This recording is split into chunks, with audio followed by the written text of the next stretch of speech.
Basura ka lang sa buhay ko, Amara.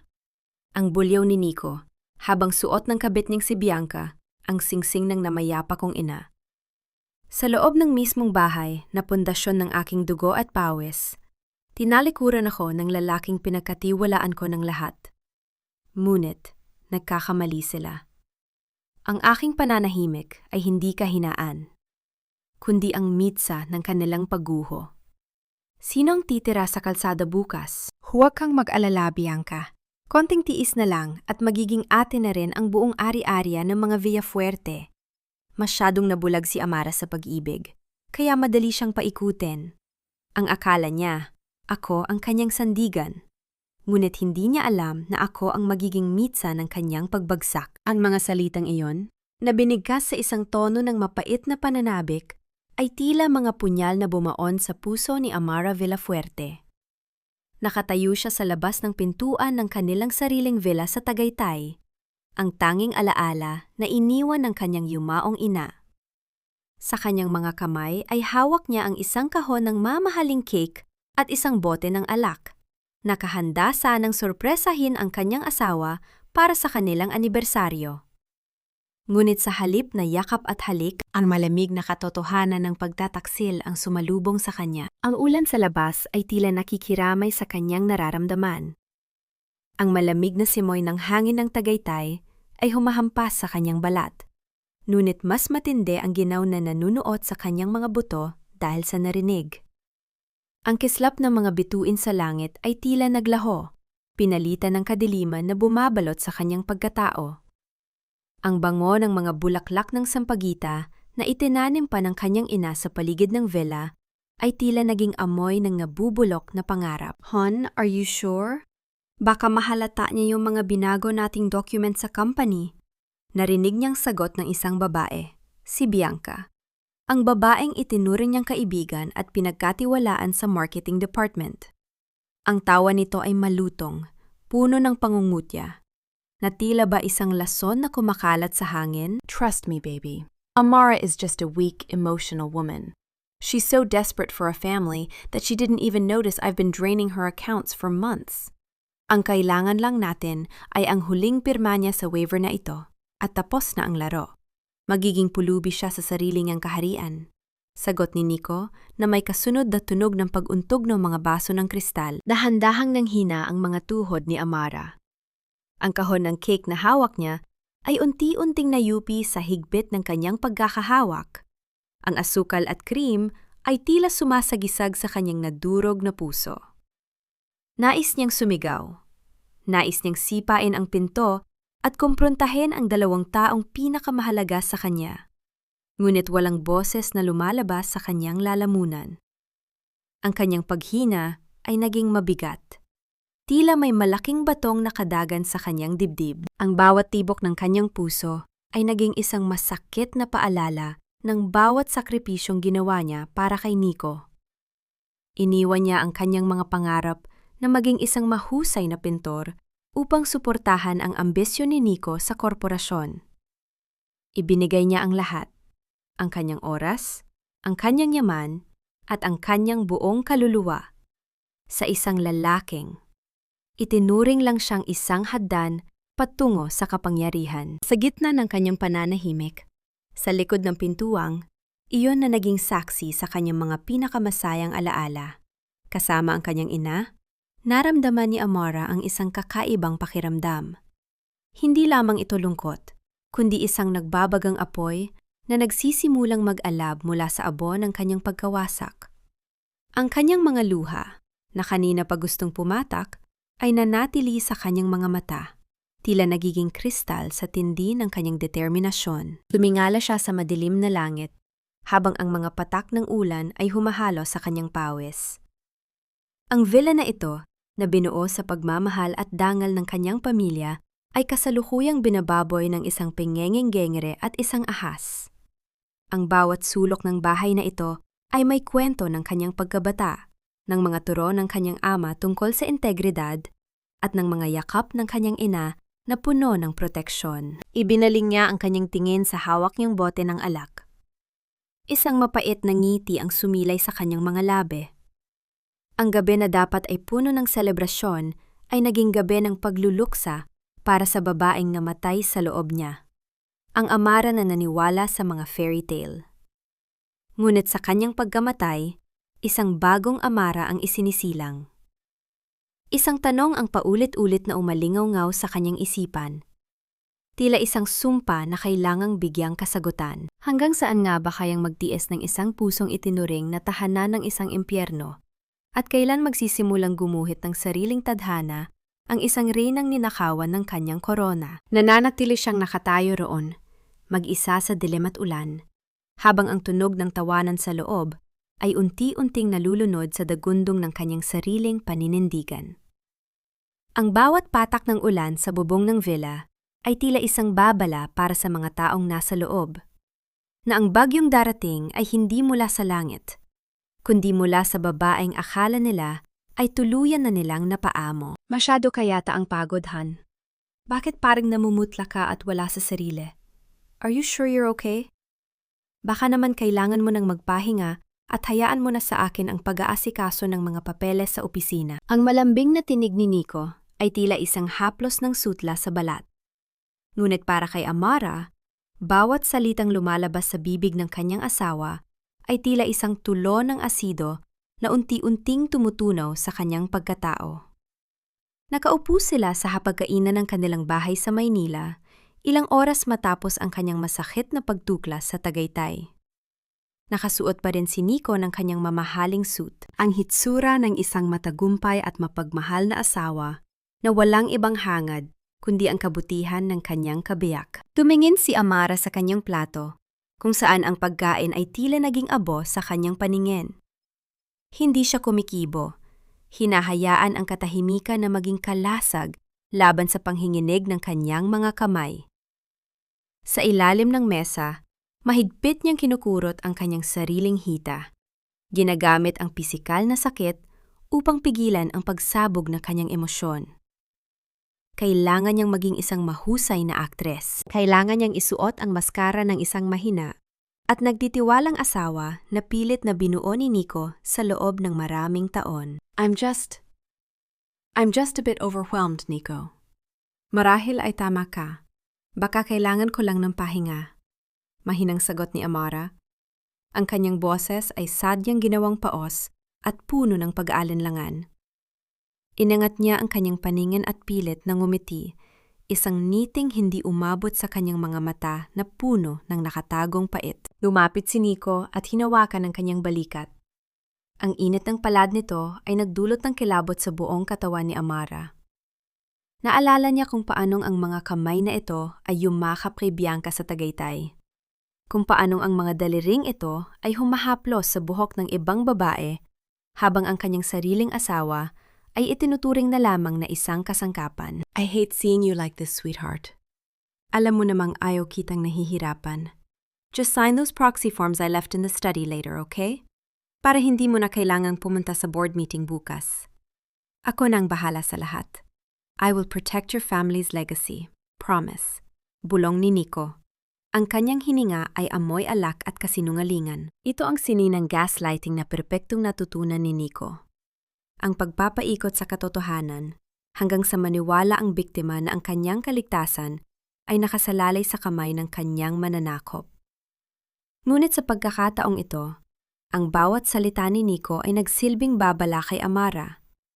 Ang bawat pangako nito ay isang pako sa krus na inihahanda para sa kanya. Sige hon, titingnan ko mamaya, tipid na sagot ni Amara. Pinanood niya ang kanyang asawa na tumayo at lumakad patungo sa banyo upang maligo. Ang bawat hakbang nito ay puno ng kayabangan ng isang lalaking naniniwalang kontrolado niya ang lahat. Nang marinig ni Amara ang tunog ng tubig na bumubuhos sa loob ng banyo, agad siyang tumayo. Ang kanyang mga mata ay naging matalas at ang kanyang kilos ay naging mabilis. Nagtungo siya sa study room ni Nico. Ang silid na dati ay puno ng mga libro ng kanyang ama. Ngunit ngayon ay naging kuta ng mga lihim ng kanyang asawa. Ang kanyang puso ay tumitibok ng mabilis, tila isang tambol na nagbababala sa paparating na panganib. Hinalugog niya ang mga drawer, Hinahanap ang anumang bagay na magpapatunay sa kanyang mga hinala. Sa likod ng isang makapal na painting ng isang landscape, napansin niya ang isang maliit na bahagi ng pader na tila hindi pantay. Sa pamamagitan ng kanyang mga nanginginig na daliri, naramdaman niya ang isang malamig na mekanismo ng bakal. Ito ay isang maliit na vault, nakatago sa dilim. Naalala niya ang mga susing laging daladala ni Nico. Ang mga susing hindi kailanman hinahayaang mawalay sa kanyang paningin. Ngunit sa gabing yon, dahil sa sobrang kumpiyansa at marahil ay dahil sa nainom na alak sa Tagaytay, naiwan ni Nico ang kanyang jacket sa upuan ng hapagkainan. Mabilis na kinuha ni Amara ang mga susi at bumalik sa study room. Ang bawat segundo ay tila isang oras. Ang tunog ng tubig sa banyo ay patuloy na naririnig, ngunit alam niyang anumang sandali ay maaaring lumabas si Nico. Isinaksak niya ang susi, at sa isang mahinang tunog ng mekanismong bumukas, dahan-dahang gumalaw ang pinto ng vault. Ang bumungad sa kanya ay hindi lamang mga bundle ng pera o mga kontrata. Sa loob ng vault, nakita niya ang isang makapal na envelope na kulay kape. Nang buksan niya ito, bumuhos ang mga litrato ng nagpabagsak sa huling natitirang piraso ng kanyang pag-asa. Doon, sa loob ng mga litratong iyon, ay si Bianca. Hindi lamang simpleng mga litrato ng pantataksil, kundi mga larawan ni Bianca na nakasuot ng mga alahas ng yumaong ina ni Amara. Ang mga pamanang hikaw at kuwentas na sinabi ni Nico na nawala raw sa isang nakaraang robbery. Higit na masakit, may mga litrato ni Bianca na nakatayo sa hardin ni Amara sa Tagaytay. Hawak-hawak ang mga dokumento ng pagmamay-ari na may mga pirma ni Amara na halatang-halata na ginaya lamang. Sa likod ng bawat larawan ay may mga petsa at maikling mensahe na isinulat ni Nico. Soon, this will all be yours, my queen. Isang matinding hapdi ang gumuhit sa lalamunan ni Amara. Ang kanyang mga mata ay nanlabo dahil sa luha, ngunit mabilis niya itong pinahid. Hindi ito ang oras para umiyak. Ito ang oras para mangolekta ng ebidensya. Kinuha niya ang kanyang cellphone at mabilis na kinuha ang mga litrato ng bawat dokumento at larawang naroon. Biglang huminto ang tunog ng tubig sa banyo. Napatigil ang mundo ni Amara. Ang katahimikan sa loob ng bahay ay naging bingi at nakakatakot. Narinig niya ang mga yabag ng paa ni Nico na papalapit sa silid. Ang bawat hakbang nito ay tila isang hatol ng kamatayan para sa kanyang plano. Mabilis niyang ibinalik ang envelope, isinara ang vault, at ibinalik ang painting sa dati nitong kinalalagyan. Ngunit sa kanyang pagmamadali, isang maliit na piraso ng litrato ang nahulog sa ilalim ng mabigat na mesa ng kahoy. Isang litratong hindi niya napansin sa gitna ng kanyang takot. Amara, anong ginagawa mo rito sa dilim? Ang tinig ni Nico ay galing sa pintuan. Nakatayo ito roon. Nakatapis lamang ng tuwalya. Ang kanyang mga mata ay nakapikit ng bahagya, habang tinitingnan ang kanyang asawa na tila ba sinusuri ang bawat galaw nito. Lumingon si Amara. Ang kanyang puso ay tila gustong tumalon palabas ng kanyang dibdib. Ngunit ang kanyang mukha ay nanatiling tila isang kalmadong lawa sa gitna ng gabi. Anong gagawin ni Amara kung mapansin ni Nico ang nawawalang susi sa kanyang jacket? O ang litratong naiwan sa sahig na maaring magbunyag ng lahat ng kanyang nalalaman? Akala ko ba, sapat na ang pagmamahal ko para punan ang lahat ng kulang sa'yo? Ngunit mali ako, dahil ang taong ganid ay hindi kailanman mabubusog, kahit pa ibuhos mo ang lahat ng dugo at pawis mo sa kanyang mga palad. Ang boses ni Amara ay nanatiling matatag sa kabila ng panginginig ng kanyang buong pagkatao. Nakaharap siya kay Nico, na nooy nakatitig sa kanya ng may halang pagdududa. Ang mga mata ng kanyang asawa ay tila mga agila na naghahanap ng anumang senyales ng pagtataksil sa kanyang mukha. Hinahanap ko lang ang lumang album ni Nanay Nico. Mahinang dugtong ni Amara habang pilit na inaayos ang kanyang buhok. Napanaginipan ko siya kagabi. Tila may gusto siyang sabihin sa akin na hindi ko maintindihan.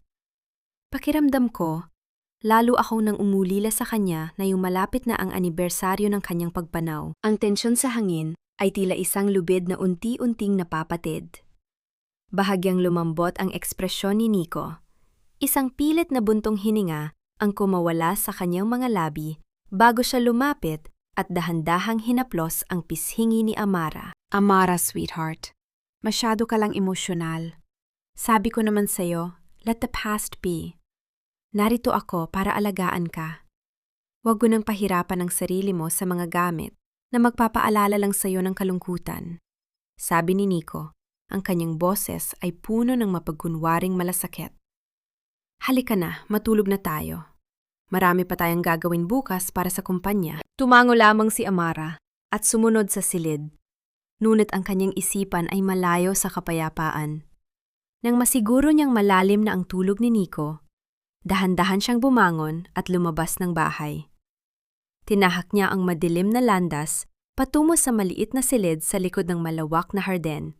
Ang silid ni Lola Epifania. Si Lola Epifania o Lola Panying ay ang naging kanang kamay ng kanyang ina sa loob ng 4 na dekada.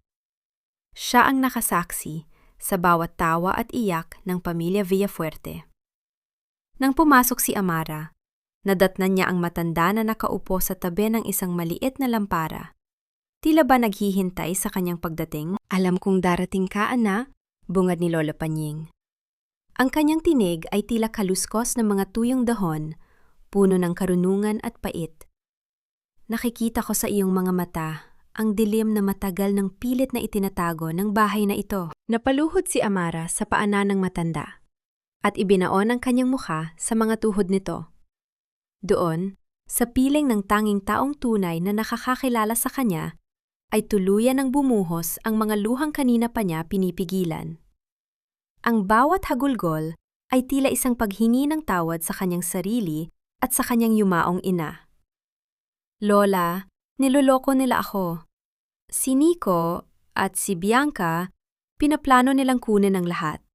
Hikbi ni Amara. Hinaplos ni Lola Panying ang buhok ni Amara gamit ang kanyang magaspang at kulubot na mga palad.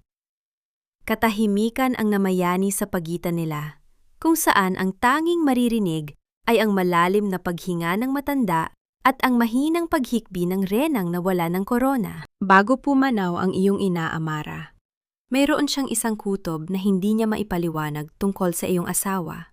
Simula ni Lola Panying, ang kanyang paningin ay nakatuon sa kawalan. Hindi siya naging panatag sa mabilis na pag-akyat ni Nico sa posisyon. Sabi niya sa akin, Panying, kung sakaling ang pag-ibig ni Amara ay maging bulag, kailangan niyang makita ang katotohanan sa pamamagitan ng aking mga mata. Napaangat ng tingin si Amara. Ang kanyang mga mata ay puno ng pagtataka. Anong ibig mong sabihin, Lola? Tumayo ang matanda nang may kahirapan at nagtungo sa isang lumang aparador na gawa sa nara. Inilabas niya ang isang maliit na kahon ng tanso na nababalot ng alikabok. Pagkabukas nito, kinuha niya ang isang bagay na nakabalot sa isang piraso ng pelus na itim. Ito ang dahilan kung bakit hindi kailanman naging sapat ang mga dokumentong hawak ni Nico, sabi ni Lola Panying habang dahan-dahang binubuklat ang tela.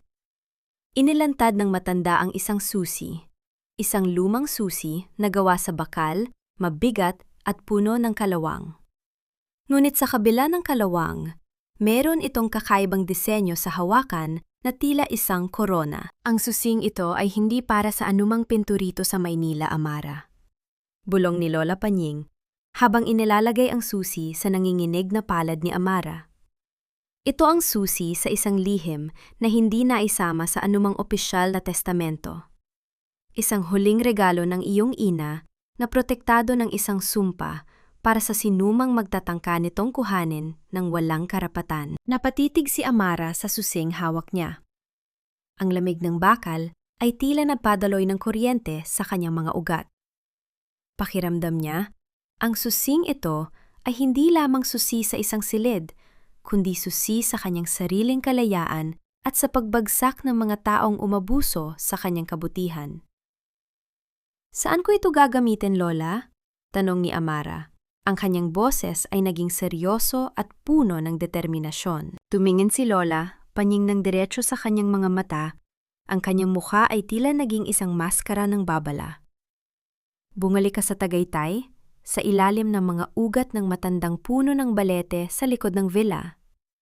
Doon mo matatagpuan ang tunay na pamana ng mga Villafuerte.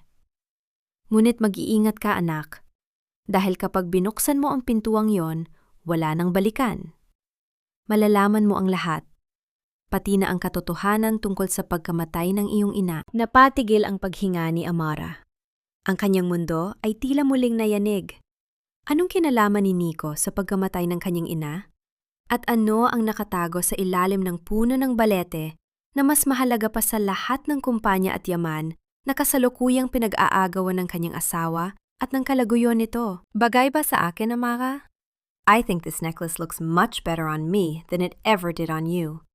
Masyado na kasing vintage ang taste mo. Parang hindi na bagay sa modern image ng Villafuerte Group. Ang boses ni Bianca ay tila isang matalim na bubog na sadyang itinutusok sa pandinig ni Amara. Naroon sila sa loob ng powder room ng isang marangyang hotel sa Makati, kung saan ginaganap ang taunang charity gala ng kumpanya.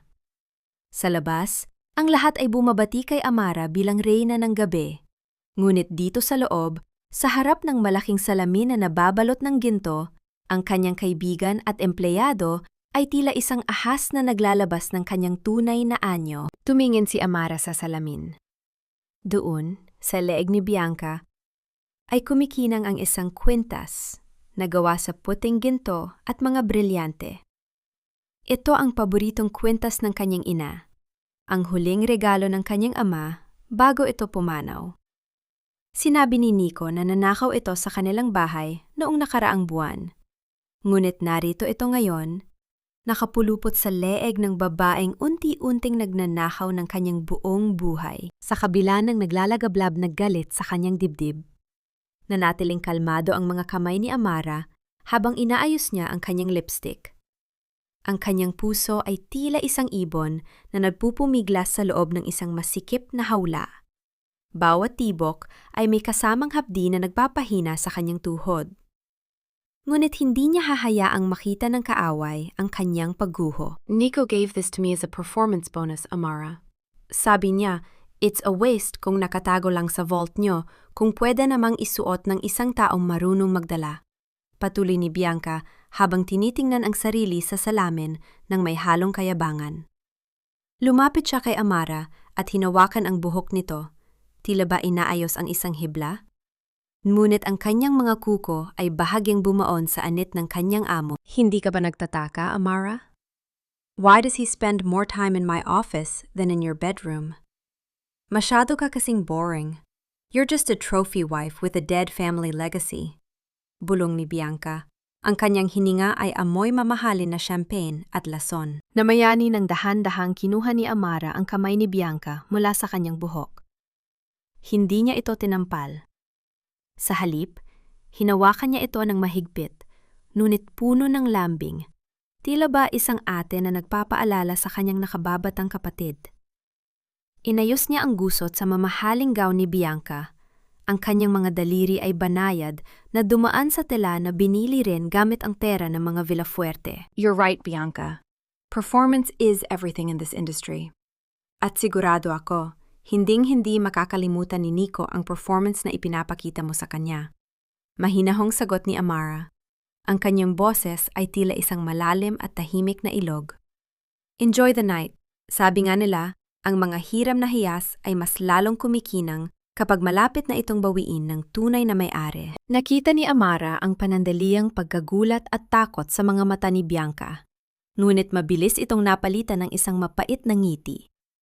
Akmang lalabas na si Amara nang harangan siya ni Bianca sa may pinto. Ang mukha ng kalaguyo ay malapit na sa kanya. Sapat na upang maamoy ni Amara ang pamilyar na pabango ni Nico na humalo na sa balat ng babaeng ito. Don't act so high and mighty, Amara. You think you're still the queen? Poor you, pangungutya ni Bianca habang dahan-dahang inilalapit ang kanyang labi sa tenga ni Amara. Ang paligid ay tila tumigil sa pag-ikot. Ang mahinang tunog ng tawanan mula sa ballroom ay naging isang malabong ingay sa background. Ang tanging nararamdaman ni Amara ay ang malamig na pawis na namumuo sa kanyang bato at ang matinding pait na tila bumabara sa kanyang lalamunan. Sa gitna ng katahimikan ng powder room, ang mga salitang binigkas ni Bianca ay tila isang hatol na tuluyang nagpaguho sa huling pundasyon ng pagkatao ni Amara. Hinding-hindi kanya minahal, Amara. He never loved you, even for a second.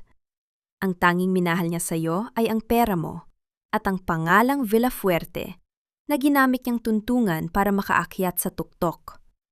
At ngayon, na nasa kanya na ang lahat, you're nothing but a trash waiting to be thrown away. Naiwan si Amara na nakatayo sa tapat ng pintuan. Ang kanyang anino ay tila isang larawan ng isang babaeng nawalan ng lahat sa isang iglap. Ang kislap ng mga ilaw sa hotel ay tila naging mga matatalim na karayom na tumutusok sa kanyang mga mata. Sa kabila ng marangyang suot at titulong dala, pakiramdam niya ay hubad siya sa gitna ng maraming tao, pinagtatawanan ng tadhana. Paano nga ba lalaban ang isang babaeng? Ang tanging sandata ay ang kanyang dangal. Kung ang mismong pundasyon ng kanyang pagkatao ay binuo lamang sa isang napakalaking kasinungalingan, hindi lahat ng ibon ay lumilipad para sa kalayaan. Ang ilan ay lumilipad lamang upang humanap ng bagong mabibiktima. At sa mundong ito ng mga agila, ang pinakamapanganib ay ang mga nagkukunwaring may pakpak ng anghel. Ang mga salitang ito ng kanyang ama ay paulit-ulit na umaalingaw-ngaw sa isipan ni Amara habang tinatahak niya ang makitid at luma na kalsada ng Binondo. Malayo ito sa kinang ng Makati at sa lamig ng Tagaytay. Dito, sa gitna ng amoy ng mga insenso at walang makakakilala sa kanya bilang ang kaawa-awang asawa ni Nico Arandia. Nakasuot siya ng simpleng itim na abaya at malaking salamin, tila isang aninong pilit na kumakawala sa liwanag. Pumasok siya sa isang lumang tea house na tila hindi na bago ng panahon. Ang bawat hakbang niya sa kahoy na sahig ay lumilika ng isang mabigat na tunog, isang ritmo ng determinasyon na matagal na niyang ibinaon sa limot. Sa pinakasulok ng silid, naghihintay ang isang matandang lalaki na may mapuputing buhok, ngunit may mga matang kasing talas ng kidlat. Si Tito Delfin, ang pinakapinagkakatiwalaang kaibigan at kasosyo ng kanyang ama. Amara, anak, bungad ng matanda. Hindi siya tumayo, ngunit ang bigat ng kanyang presensya ay sapat na upang maramdaman ni Amara ang kaligtasan. Matagal ko nang hinihintay ang araw na ito. Ang araw na ang tunay na dugo ng mga Villafuerte ay magigising mula sa mahimbing na pagkakaidlip. Naganap ng iabot ni Tito Delfin ang isang tasa ng mainit na tsaang jasmine kay Amara. Pinagmasdan ni Amara ang usok na lumalabas mula sa tasa. Tila ba ito ang mga pangarap niyang unti-unting naglalaho? Hinawakan niya ang tasa. Hinahayaan ang init nito na dumaloy sa kanyang mga daliring naninigas sa lamig ng katotohanan. Tito, kailangan ko ang inyong tulong. Mahinang simula ni Amara. Ang kanyang boses ay tila isang kalmadong lawa na may itinatagong unos sa ilalim. Ninakaw nila ang aking danggal, ang aking mga alaala, at ngayon ay ang korporasyon na binuo ng aking ama. Ngunit hindi ko ito hahayaang matuloy. Tumingin si Tito Delfin ng malalim sa mga mata ni Amara. Hindi madali ang kalabanin ng isang taong alam ang bawat galaw mo, Amara. Si Nico ay tila isang anay na unti-unting kinakain ang pundasyon ng inyong bahay habang ikaw ay nakatingin sa labas. Pero tandaan mo, kahit gaano katatag ang anay, hindi nito kayang itumba ang isang puno na ang ugat ay nakatanim sa katotohanan. Inilabas ni Tito Delfin ang isang makapal na folder na nakatago sa ilalim ng mesa. Ang tunog ng papel na kinakaluskos ay tila isang musika sa pandinig ni Amara. Isang musika ng digmaan. Nagsimula na akong makipag-ugnayan sa mga Old Eagles, ang mga orihinal na shareholders na itinabi ni Nico sa sandaling maupo siya sa pwesto. Paliwanag ng matanda. Lahat sila ay naghihintay lang ng isang senyales mula sa iyo. Ngunit mag-ingat ka, dahil hindi lang tayo ang nagmamanman. Habang binabasa ni Amara ang mga dokumento, ang bawat numero at pirma ay tila nagiging mga matatalim na sandata sa kanyang isipan. Nakita niya ang mga butas sa sistema na ginamit ni Nico, ang mga pekeng kumpanya na itinayo nito upang doon idaan ang pondo ng Villafuerte Group. Ngunit may isang bagay na napabagsak sa kanyang balikat. Isang impormasyon na higit pa sa inaasahan niya. Tito, ano ito? Tanong ni Amara. Ang kanyang daliri ay nakaturo sa isang serye ng malalaking wire transfers patungo sa mga offshore accounts sa Cayman Islands. Bumigat ang ekspresyon ni Tita Delphine. Humilig siya ng bahagya patungo kay Amara. Ang kanyang boses ay naging isang seryosong bulong. Yan ang dahilan kung bakit kailangan nating kumilos ng mabilis, Amara. Hindi lang yan ninanakawan ng kumpanya. Nico is bleeding the Villafuerte Group dry. Pinapatay niya ang kumpanya mula sa loob. At sa oras na matapos ang lahat ng transfers na yan, wala nang matitira sa'yo kundi isang bakanteng gusali at bundok ng mga utang. Napatigil ang mundo ni Amara. Ang tsaa sa kanyang tasa ay lumamig na. Tila ba ang kanyang pag-asa ay muling nanganib na maging yelo. Hindi lang pala si Nico isang mga agaw. Isa siyang mamamatay tao ng mga pangarap. And there's more, dagdag ni Tito Delphine. Ang kanyang mga mata ay puno ng babala. May mga balita na ang huling transfer ay mangyayari sa gabi ng board meeting. At sa oras na makuha niya ang perang yon, may plano silang umalis ni Bianca patungong ibang bansa. Iwanan kang mag-isa, nahaharap sa lahat ng kaso ng fraud na siya naman ang gumawa. Isang malamig na pawis ang namuo sa noo ni Amara. Ang bawat tibok ng kanyang puso ay tila isang babala na ang oras ay mabilis na nauubos. Si Nico ay hindi lamang magnanakaw, isa siyang ahas na handang magpalit ng balat at iwanan ang lahat ng dumi sa kanyang mga kamay. Paano mapipigilan ni Amara ang isang planong halos perpekto na ang pagkakahabi kung ang bawat hakbang niya ay tila binabantayan ng mga mata ng kaaway na nasa loob mismo ng kanyang tahanan? Ang bawat sulok ng bahay na ito ay may kwento. Ngunit sa gabing ito, ang bawat kwento ay tila isang sumpa na bumubulong sa aking pandinig. Tahimik na binuksan ni Amara ang pintuan ng villa sa Tagaytay gamit ang sarili niyang susi. Ang dilim sa loob ay tila isang higanting kumot na bumabalot sa lahat ng kanyang mga masasayang alaala. Walang ilaw, walang tunog ng pagbate.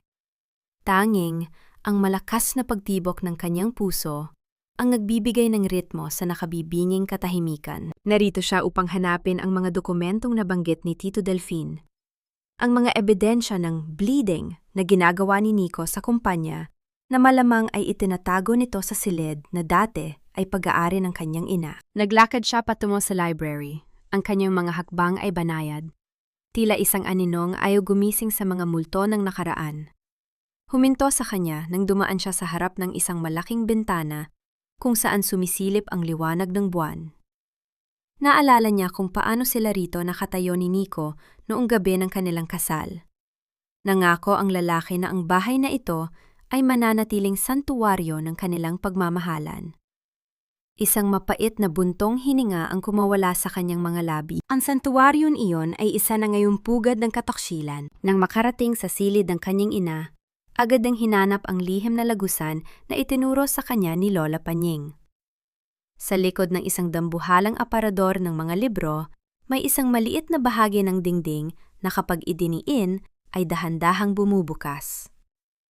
Ang tunog ng pagkiskis ng kahoy sa sahig ay tila isang sigaw sa gitna ng gabi, na nagpadala ng kaba sa kanyang dibdib. Sa loob ng maliit at madilim na silid na iyon, bumungad sa kanya ang isang lumang desk. Sa ibabaw nito ay may mga folder na puno ng alikabok. Mabilis na binuklat ni Amara ang mga ito gamit ang liwanag ng kanyang maliit na flashlight. Doon niya nakita ang mga orihinal na titulo ng lupa at ang mga transfer documents na may pirma ni Nico. Mga pirma na malinaw na ipinapakita ang unti-unting paglipat ng pagmamay-ari ng villa patungo sa pangalan ni Bianca. Ngunit bago pa man niya matapos ang pagsusuri, isang tunog ang bumasag sa katahimikan ng gabi mula sa labas ng villa. Ang ugong ng makina ng isang sasakyan ay papalapit, sinusundan ang paghinto nito sa mismong tapat ng pintuan. Nanigas si Amara sa kanyang kinatatayuan. Patay ang lahat ng ilaw. ngunit alam niyang hindi siya dapat makita rito. I'm telling you, Nico won't find out. Sabi niya may board meeting siya hanggang madaling araw. Let's just party here, mas private. Ang boses ni Bianca ay kasing talas ng kidlat. Kasunod nito ang malakas na tawanan ng mga kaibigan nito at ang tunog ng pagpihit ng doorknob sa main entrance. Mabilis na pumasok si Amara sa loob ng lihim na silid at maingat na isinara ang pinto ng aparador.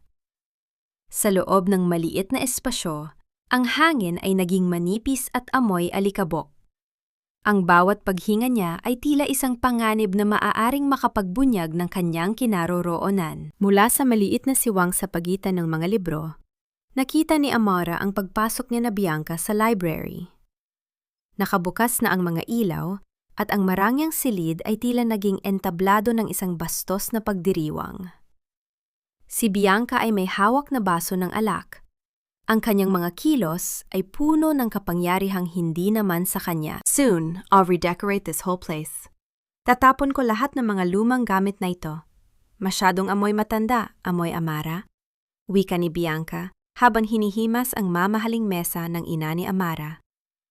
Isang tawa ang kumawala sa kanyang mga labi na tila isang insulto sa alaala ng mga pumanaw. Naramdaman ni Amara ang panginginig ng kanyang mga kamay. Ang galit sa kanyang dibdib ay tila isang bulkan na anumang sandali ay sasabog. Ngunit kailangan niyang manatiling tahimik. Ang bawat salita ni Bianca ay tila isang sampal, isang paalala na ang mga taong pinagkatiwalaan niya ay walang ibang hangad kundi ang burahin ang kanyang pagkatao. Lumipas ang mga minuto na tila mga oras. Ang ingay ng musika at tawanan sa labas ay naging isang pasakit sa kanyang pandinig. Biglang tumigil si Bianca sa harap ng mismong aparador kung saan nakatago si Amara. Ang puso ni Amara ay tila huminto rin sa pagtibok. Nakita niya sa siwang ang mga mata ni Bianca na tila may sinusuring kakaiba sa pagkakaayos ng mga libro. Wait, parang hindi pantay itong bookshelf na ito, pansin ni Bianca. Nico said there are secret compartments here for the original titles. Baka nandito lang yon. Dahan-dahang itinaas ni Bianca ang kanyang kamay. Ang kanyang mga daliri ay papalapit na sa mekanismong nagbubukas ng lihim na silid. Ang bawat pulgada ng paglapit nito ay tila isang hatol na maglalantad kay Amara sa gitna ng kanyang mga kaaway. Sa sobrang sikip ng silid, hindi sinasadyang nasagi ni Amara ang isang maliit na plorera sa ibabaw ng desk sa loob. Ang tunog ng pagbagsak ng plorera sa sahig, bagamat mahina, ay tila isang pagsabog sa loob ng tahimik na library. Napatigil ang kamay ni Bianca. Ang kanyang muka ay naging seryoso at puno ng pagdududa. Lumingon siya sa kanyang mga kaibigan na nooy abala sa pag-inom. Did you hear that? May tao ba rito? Tanong ni Bianca. Ang kanyang boses ay puno ng hinala habang muling ibinabalik ang tingin sa aparador na kinaroroonan ni Amara. Ang bawat tunog ng paghinga ko ay tila isang hatol. At ang bawat segundong lumilipas ay isang hakbang patungo sa aking sariling libingan. Napatigil ang kamay ni Bianca sa gilid ng aparador. Ang katahimikan sa loob ng silid ay naging kasing bigat ng isang dambuhalang bato na nakadagan sa dibdib ni Amara. Mula sa maliit na siwang, nakita ni Amara ang paniningkit ng mga mata ng babaeng pilit na nagnanahaw ng kanyang buhay. Ang bawat hibla ng kanyang buhok ay tila tumayo sa tindi ng kaba, at ang kanyang mga daliri ay bumaon sa malamig na kahoy ng desk sa kanyang likuran. Bianca, halika rito. Tingnan mo itong nahanap namin sa lumang baul. Sigaw ng isa sa mga kaibigan nito mula sa kabilang panig ng library. Dahan-dahang ibinaba ni Bianca ang kanyang kamay. Isang mapait na buntong hininga ang kumawala sa kanyang mga labi bago siya tuluyang tumalikod sa kinaroroonan ni Amara. Coming! Siguraduhin niyo lang na hindi yan basura dahil balak ko nang sunugin lahat ng gamit ng matandang Villafuerte rito bukas. Nakahinga ng maluwag si Amara. Ngunit ang bawat salitang binitawan ni Bianca ay tila isang lason na muling dumaloy sa kanyang mga ugat. Pinanood niya mula sa kanyang pinagtataguan ang pagsasaya ng mga ahas sa loob ng kanyang tahanan. Inilabas nila ang mga lumang gamit ng kanyang ina. Mga tilang sutla na may burda, mga lumang libro, at maging ang mga paboritong kagamitan sa pananahin nito. Look at this dress, so cheap and old-fashioned. Sino pa ba ang nagsusuot ng ganito sa panahong ito? Sabi ni Bianca habang itinataas ang isang asul na gown na isinuot ng ina ni Amara nung huling kaarawan nito. Sa isang biglaang kilos, narinig ni Amara ang tunog ng pagkapunit ng mamahalin at maselang tela. Matinding hapdi ang dumaan sa puso ni Amara nang makita niya ang isang maliit na panyong puti na nahulog mula sa bulsa ng gown. Ito ang panyong may burda ng kanyang pangalan, ang panyong ginamit ng kanyang ina upang punasan ang kanyang mga luha noon bata pa siya. Pinanood niyang tinapakan ito ni Bianca gamit ang matulis na takong ng sapatos nito, na tila ba ang panyong iyon ay isang basahan lamang sa kalsada. Ang bawat tawa ni na Bianca ay tila isang tunog ng pagguho ng kanyang mundo. Ang library na dati ay puno ng kapayapaan at karunungan ay naging isang lugar ng kalapas-tanganan. Nais ni Amara na lumabas. Nais niyang bawiin ang bawat alaala ng kanyang ina mula sa maruruming kamay ng mga taong ito. Ngunit ang kanyang isipan ay nanatiling gising sa katotohanan. Ang kanyang galit ay dapat maging isang malamig na sandata, hindi isang apoy na tutupok sa kanyang plano. I can't wait for Nico to finalize the sale of this villa, patuloy ni Bianca habang binubuksan ang isa pang bote ng alak. Once he gets the money, we're leaving for Paris. Iiwanan namin ang boring niyang asawa na haharap sa lahat ng utang at iskandalo ng kumpanya. Imagine the look on her face when she finds out she has nothing left but her pride. Ang panginginig ng mga kamay ni Amara ay hindi na dahil sa takot, kundi dahil sa isang determinasyon na tila bakal na pinatitigas sa apoy. Ang bawat insulto, ang bawat pagyurak sa kanyang pagkatao ay itinatala niya sa kanyang puso. Sa kalagitnaan ng pagdiriwang ni na Bianca, muling naghari ang katahimikan nang sandali silang tumigil sa pagtawa upang uminom. Sa sandaling iyon, naramdaman ni Amara ang matinding panginginig sa loob ng kanyang bulsa. Ang kanyang cellphone, na nakalimutan niyang i-silent sa tindi na kanyang pagmamadali kanina, ay nagsimulang tumunog. Hindi ito isang malakas na tunog, kundi isang sunod-sunod na mahinang dagundong ng vibration sa gitna ng silid na gawa sa kahoy. Ang bawat panginginig nito ay tila isang pagsabog sa pandinig ni Amara. Ang kanyang puso ay tila tumigil sa pagtibok. Sino ang tumatawag sa ganitong oras? Si Nico? Si Tito Delfin? Napatigil si Bianca. Ang kanyang baso ng alak ay nanatili sa kanyang mga labi, habang ang kanyang paningin ay muling bumalik sa aparador ng mga libro. Ang tunog ng vibration ay patuloy na umaalingaw-ngaw.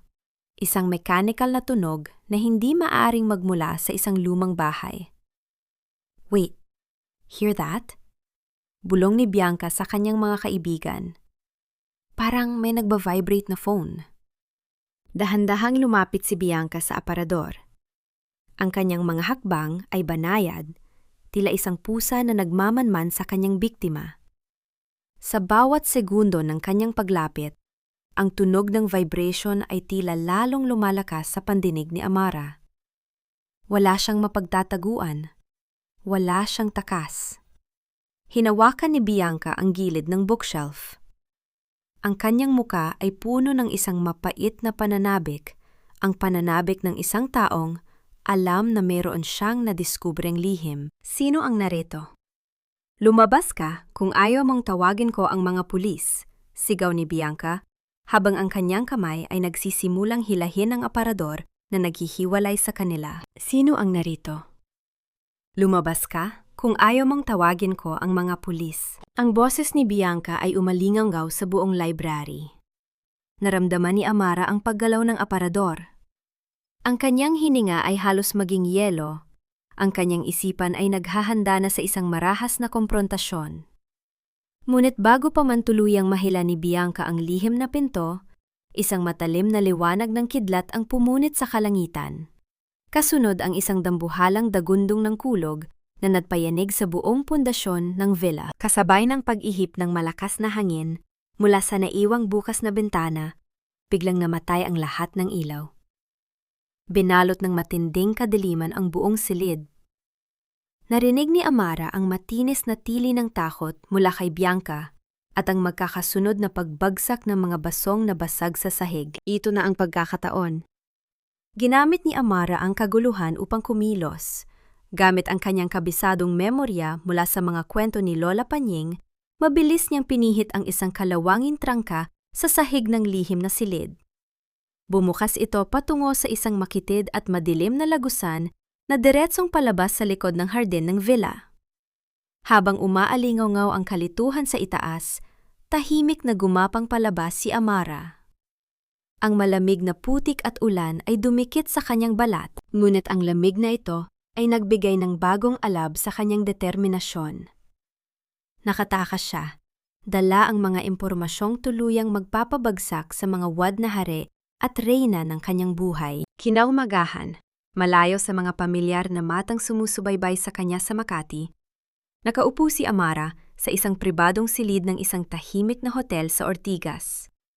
Sa kanyang harapan ay si Tito Delfin at isang lalaking may seryosong mukha na nakasalamin, si Mr. Santos, isa sa mga pinakamagaling at pinakatagong independent auditor sa bansa. Nakuha ko na ang kabuuan ng kanilang plano, Amara, panimula ni Mr. Santos, habang inilalatag ang mga patong-patong na dokumento.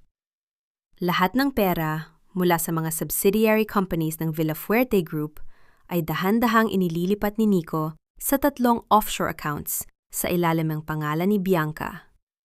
Kapag natuloy ang huling malaking transfer sa araw ng board meeting, tuluyan ng madidiskaril ang kumpanya. Tumingin si Amara sa mga numero. Ang bawat bilyong piso na naroon ay kumakatawan sa pawis ng kanyang ama at sa mga gabing hindi siya nakatulog noong nag-aaral pa siya ng negosyo. Ano ang gusto mong gawin natin, anak? Gusto mo bang ipa-freeze ko na ang mga accounts ngayon pa lang? Tanong ni Tito Delfin, handa nang kunin ang kanyang telepono. Hindi, maring sagot ni Amara. Isang mapait at kalkuladong ngiti ang sumilay sa kanyang mga labi. Kapag pinigilan natin siya ngayon, mag-iimbento siya ng bagong paraan para takasan ang batas. Gusto kong maniwala siyang nananalo siya. Gusto kong siya mismo ang maglipat ng pera palabas. Kumunot ang noo ni Mr. Santos. Ngunit bago pa ito makapagsalita, ipinagpatuloy ni Amara ang kanyang plano. Gagawa tayo ng mga dummy accounts na eksaktong kapangalan ng mga offshore accounts ni Bianca. Gamit ang iyong mga koneksyon, Mr. Santos, babaguhin natin ang mga routing numbers sa mismong araw ng transfer. Kapag pinindot ni Nico ang pindutan para ipadala ang pera kay Bianca, ang buong yaman ng Villafuerte ay babalik sa isang secure trust fund na nakapangalan sa dalagang apelido ng aking ina. Si Nico mismo ang magnanakaw ng pera pabalik sa akin. Isang katahimikan ng paghanga ang namayani sa silid. Ang babaeng minsang inakala nilang mahina at sunod-sunuran ay naging isang general na nagpaplano ng perpektong pag-atake.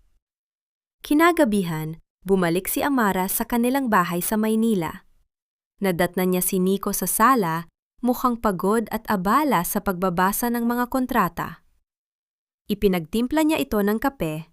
Ang kanyang galaw ay puno ng pag-iingat at lambing ng isang huwarang asawa. Iniabot niya ang mainit na tasa kay Nico. Naganap ang titigan ni Amara ang gintong singsing sa kanyang daliri habang inaabot ang kape. Ang singsing na ito, na minsang naging simbolo ng walang hanggang pag-ibig, ay tila isang malamig na posas na lamang na nagtali sa kanya sa isang ilusyon. Sa sandaling iyon, sa loob ng kanyang isipan, tahimik na niyang tinapos ang kanilang kasal. Wala ng luha, wala ng panghihinayang. Hon, heto na yung mga proxy forms na hinihingi mo, malambing na sabi ni Amara habang inilalapag ang mga dokumentong may kanyang pirma. Sana makatulong ito para hindi ka na masyadong ma-stress. I trust you with everything. Kinuha ni Nico ang mga papel. Ang kislap ng tagumpay sa kanyang mga mata ay hindi niya itinago. Thank you, sweetheart. I promise, ginagawa ko ang lahat ng ito para sa ating kinabukasan. Hinalikan ni Nico ang noo ni Amara. Isang halik na amoy, pagtataksil at sakim na ambisyon. Nagpaalam si Amara na aayat na sa kwarto upang magpahinga. Ngunit pagkaalis niya, nanatiling nakaupo si Nico sa sala. Ang kanyang paningin ay bumaba mula sa mga nilagdaang dokumento patungo sa isang bagay na nakapukaw ng kanyang pansin. Sa gilid ng pinto, malapit sa lagayan ng mga sapatos, ay ang paboritong sapatos ni Amara. Sa gilid nito ay may nakadikit na mapula at malagit na putik. Isang uri ng putik na tanging sa matataas na lugar tulad ng Tagaytay lamang matatagpuan, lalo na kapag umuulan. Dahan-dahang nawala ang ngiti sa mga labi ni Nico. Kinuha niya ang kanyang telepono at nadayang ng isang numero na hindi nakarehistro sa kanyang contacts. Gusto kong sundan mo ang bawat galaw ng asawa ko simula bukas, utos ni Nico. Ang kanyang boses ay malamig at puno ng pagdududa. Suriin mo kung sino ang mga kinakausap niya at saan siya pumupunta. May kutob akong hindi lang siya nagpapahinga sa bahay. Kung may niluluto siyang plano sa likod ko, gusto kong malaman yan bago pa mahuli ang lahat. Sa itaas ng hagdanan, nakatayo si Amara sa dilim. Nakikinig sa bawat salitang binibitawan ng kanyang asawa, habang ang kanyang sariling bitag ay nagsisimula na ring magsara. Ang bawat araw na dumaan ay tila isang mabigat na entablado kung saan kailangang magtanghal ni Amara. Sa harap ni Nico, siya ay isang perpektong larawan ng maamong asawa na walang ibang inaalala, kundi ang kapakanan ng asawa. Ngunit sa ilalim ng buwan, nang mag-isa na lamang siya sa loob ng kanyang silid, dahan-dahang nalaglag ang kanyang mabigat na maskara. Nakatayo siya sa harap ng malaking bintana, pinagmamasdan ang pilak na liwanag na pilit tumatagos sa makapal na ulap ng gabi. Isang ginintuang sandali ng pangungulila ang gumalot sa kanyang puso nang alalahanin niya ang kanyang yumaong ina. Naalala niya noong siya ay bata pa, sa tuwing umuulan ng malakas at nayayanig ang bahay dahil sa kulog, uupo siya sa kandungan ng kanyang ina. Ang malalambot na daliri nito ay dahan-dahang magsusuklay sa kanyang buhok, habang bumubulong ng mga salitang nagbibigay tapang, na kahit gaano pa kagalit ang bagyo at kahit tabunan ng makapal na ulap ang kalangitan, hindi kailanman nawawala ang liwanag ng buwan. Naghihintay lamang ito ng tamang panahon upang muling magningning at pawiin ang dilim. Ngayon, ang bagyo ay nasa loob mismo ng kanyang tahanan, at ang mga ulap na bumabalot sa kanya ay ayang mga kasinungalingan ng lalaking minsan niyang pinangakuan sa harap ng Diyos. Naramdaman ni Amara ang isang mainit na patak ng luha na dumausdos sa kanyang pisingi. Ang kalungkutan ay hindi dahil sa pagkawala ng pag-ibig ni Nico, sapagkat matagal na itong namatay sa kanyang puso simula pa noong gabi sa Tagaytay, kundi dahil sa dami ng oras at tapat na pagmamahal na kanyang inaksyaya sa isang taong walang ibang ginawa kundi puksyain ang kanyang pagkatao. Tumingin siya sa lumang larawan ng kanyang mga magulang na nakapatong sa maliit na mesa sa tabi ng kanyang kama. Ang bawat tagumpay ng Villafuerte Group ay pinuhunanan ng dugo at pawis ng kanyang ama, at nayon ay muntik na itong maging abo dahil sa kanyang pagkabulag sa wad na pag-ibig. Pinahid niya ang kanyang mga luha gamit ang likod ng kanyang palad. Huminga siya ng malalim, hinihigop ang malamig na hangin ng gabi upang patatagin ang kanyang nag-aalab na paninindigan. Walang puwang ang kahinaan sa digmaang ito.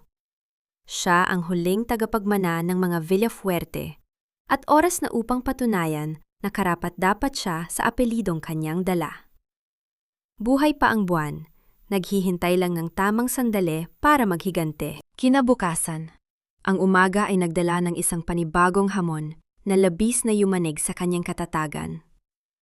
Habang abala si Nico sa pag-aayos ng kanyang kurbata sa itaas para sa isang maagang pulong, kasama ang mga board of directors, palihim na lumabas si Amara sa harden upang salubungin ang kasambahay na nag-abot ng mga sulat mula sa labas.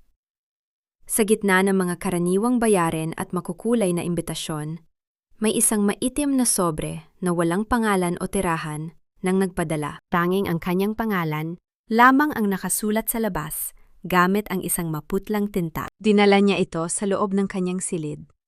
Ang kanyang mga kamay ay nanlalamig habang maingat na binubuksan ang takip. Ang mahinang tunog ng pagkapunit ng papel ay tila nagbabala ng isang lihim na sasabog sa kanyang mukha. Sa loob nito ay isang maliit na piraso ng papel at isang malabong litrato.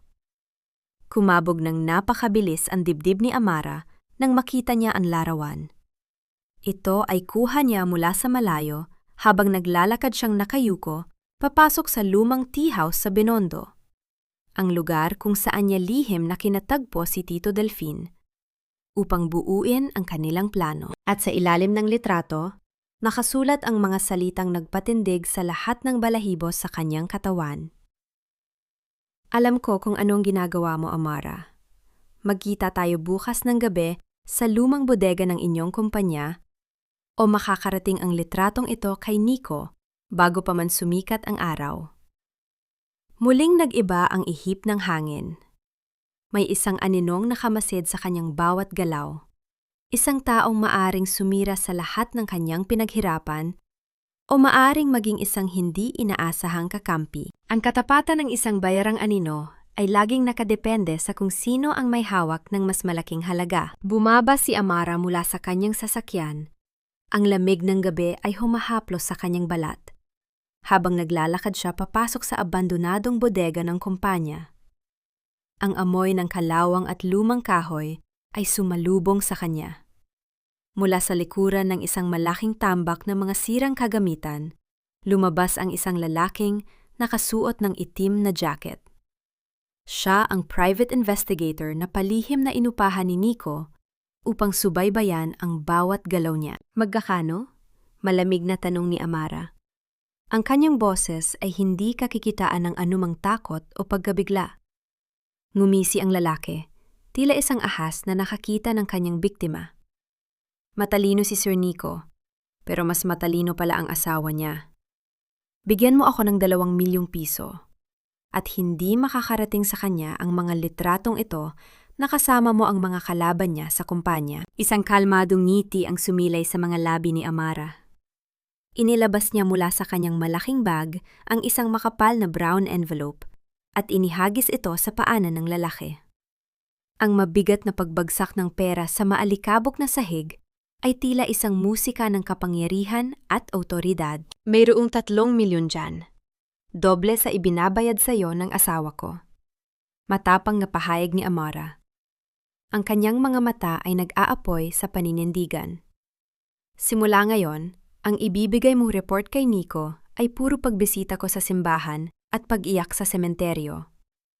Palalabasin mong tuluyan na akong nilamon ng depresyon at kawalan ng pag-asa. Magkamali ka lang ng isang salita. Sisiguraduhin kong buong industriya ang kakatay sa'yo. Mabilis na pinulot ng lalaki ang sobre. Ang mga mata ay nanlalaki sa dami ng pera.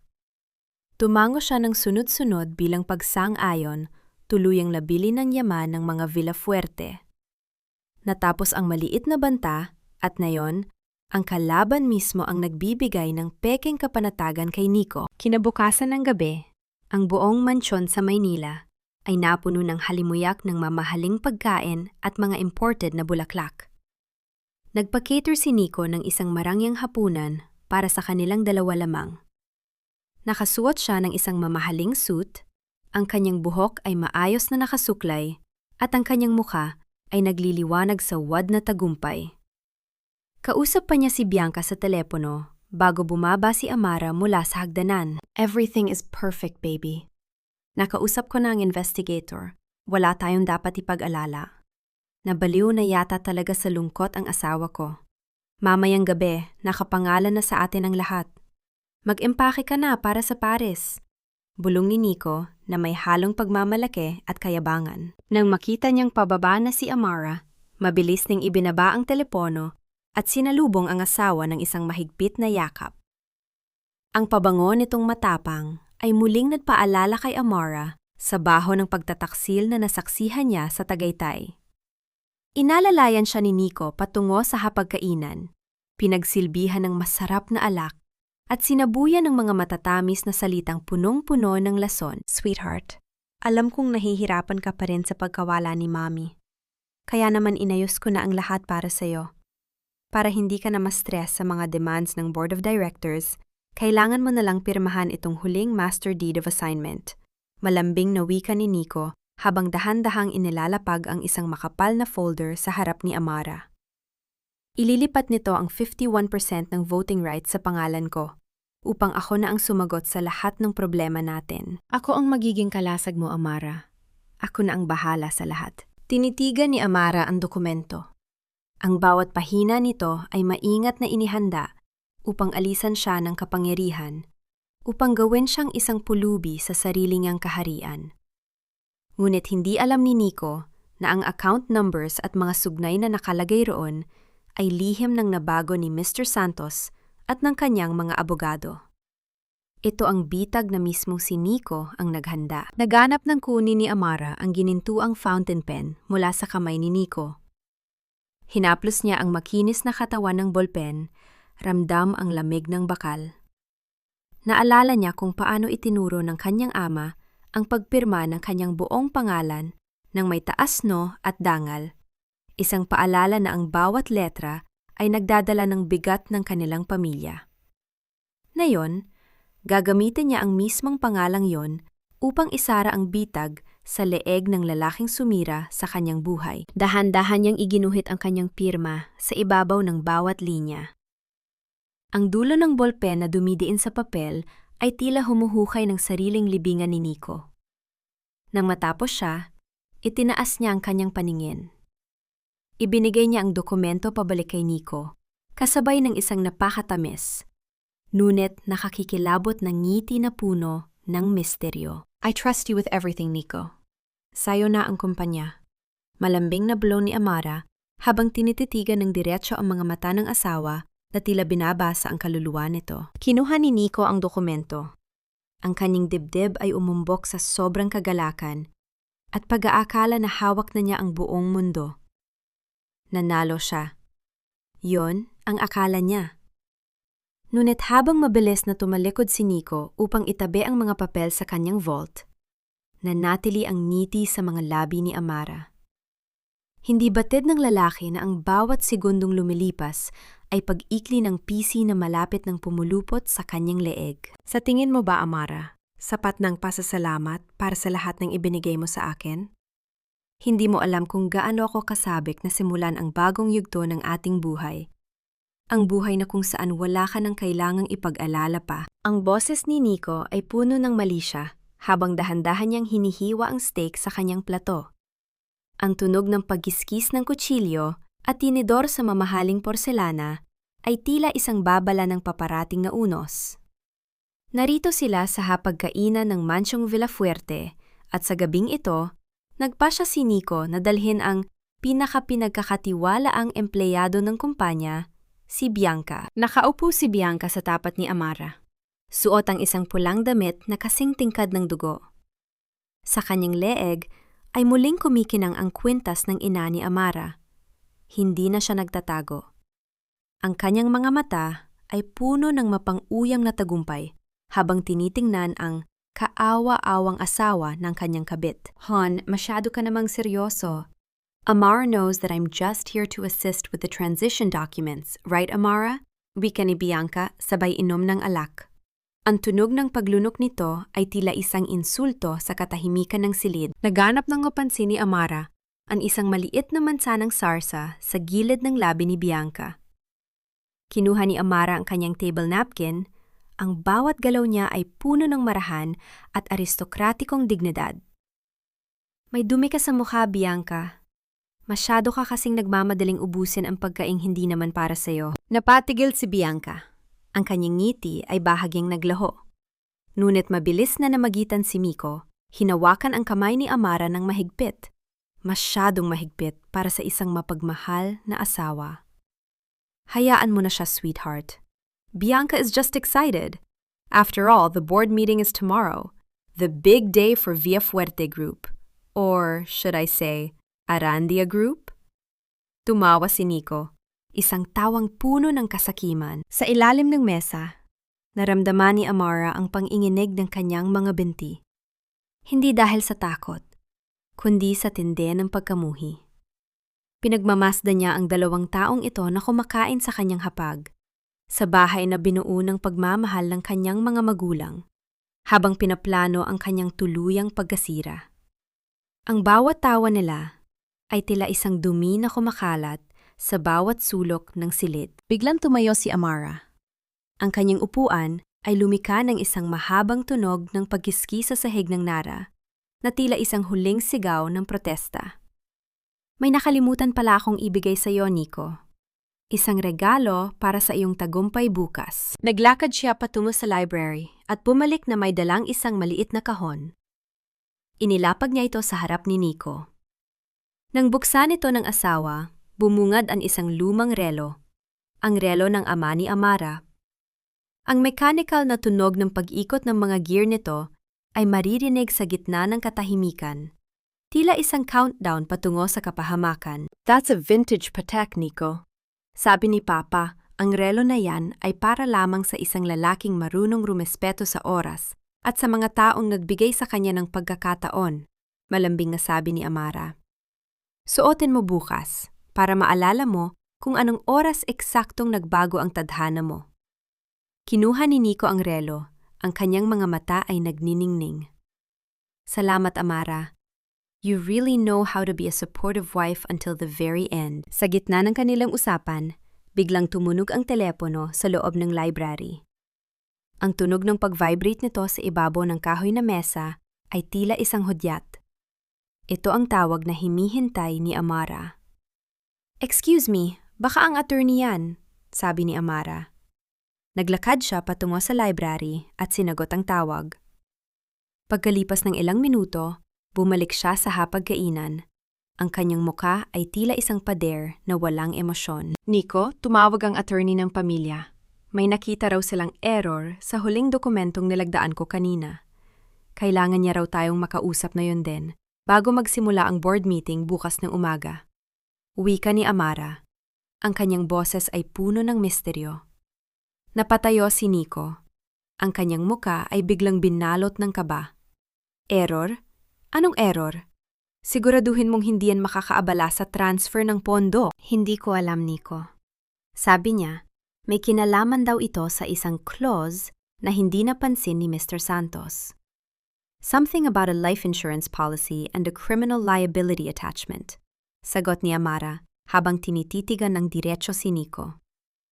Isang malamig na katahimikan ang muling namayani. Ang hangin sa loob ng mansyon ay tila naging kasing bigat ng bakal. Sa labas, ang tunog ng hangin na humahampas sa mga dahon ay tila bumubulong ng isang sikreto. Anong uri ng error ang natuklasan ng abogado sa dokumentong sadyang nilagdaan ni Amara?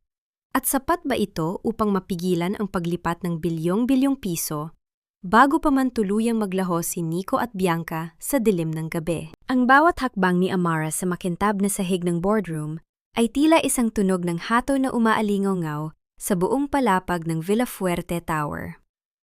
Ang hangin sa loob ng silid ay malamig, amoy ng mamahaling pabango at ang tensyon na tila kuryenteng bumabalot sa bawat opisyal na nakaupo sa paligid ng dambuhalang mesang gawa sa salamin.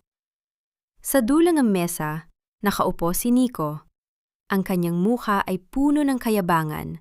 Suot ang relong ibinigay ni Amara na tila ba ito ang kanyang korona.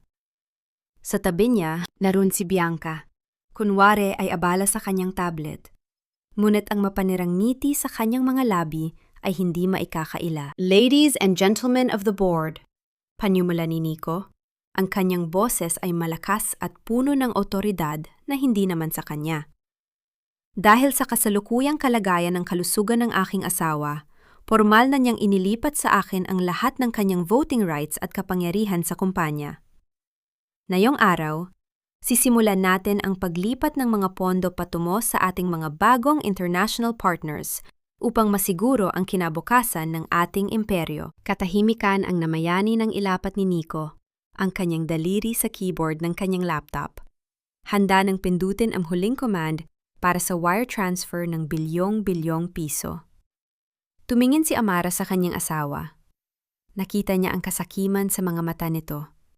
Ang kawalan ng pakialam sa libo-libong empleyadong maaring mawalan ng trabaho dahil sa kanyang pagnanakaw. Nico, bago mo ituloy yan, baka gusto mong tingnan ng screen.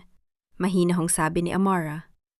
Ang kanyang boses ay hindi malakas, ngunit ito ay sapat na upang mapatigil ang lahat. Biglang nagbago ang imahe sa malaking projector sa harapan ng boardroom. Hindi ang financial report ang lumabas, kundi ang mga malilinaw na litrato ng mga dokumentong nakuha ni Amara sa Tagaytay. Mga peking titulo, ang mga forged signatures ni Amara, at ang mga lihim na usapan ni Nico at Bianca na na-record ni Amara sa pamamagitan ng kanyang cellphone. Ang tunog ng mga boses ni Nico at Bianca na nagpaplano kung paano gagawing pulubi si Amara ay umalingaw-ngaw sa buong silid. Tila mga sampal na paulit-ulit na tumatama sa mukha ni Nico. Ano ito? Amara, anong kalokohan ito? Sigaw ni Nico habang pilit na pinapatay ang laptop.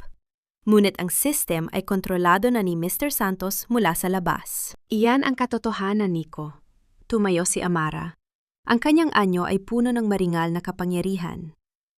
Ang bawat sentimong sinubukan mong ilipat sa account ni Bianca ay kasalukuyan ang bumabalik sa Villafuerte Trust Fund.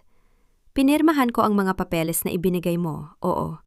Ngunit ang mga account numbers doon ay lihim ng nabago. You didn't steal from me, Nico. You just effectively returned everything you stole back to where it belongs. Namatla si Nico.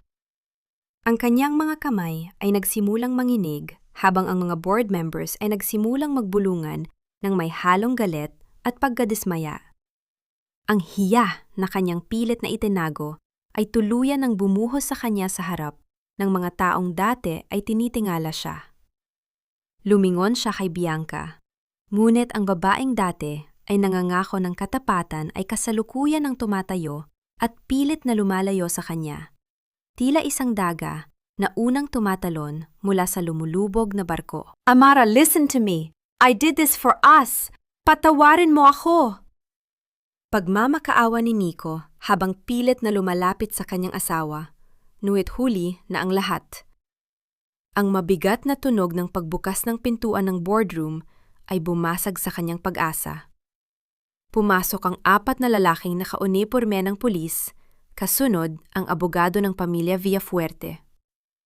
Ang tunog ng mga posas na inilalabas mula sa sinturo ng mga pulis ay tila isang huling hatol para kay Nico. Nico Arandia, you are under arrest for grand fraud, falsification of public documents, and estafa, pahayag ng opisyal. Habang dahan-dahang kinakabitan ng posa si Nico sa gitna ng silid, tiningnan siya ni Amara ng diretso sa mga mata. Walang galit sa kanyang paningin, tanging isang malalam na awa para sa lalaking ipinagpalit ang tunay na yaman para sa isang huwad na ningning. Ngunit sa kalagitnaan ng kaguluhan, nang akma ng hiilahin ng mga pulis si Nico palabas, biglang huminto ang asawa ni Amara. May isang kakaibang ngiti na sumilay sa mga labi ni Nico. Isang ngiting puno ng pait at lihim na banta. Akala mo ba nanalo ka na, Amara?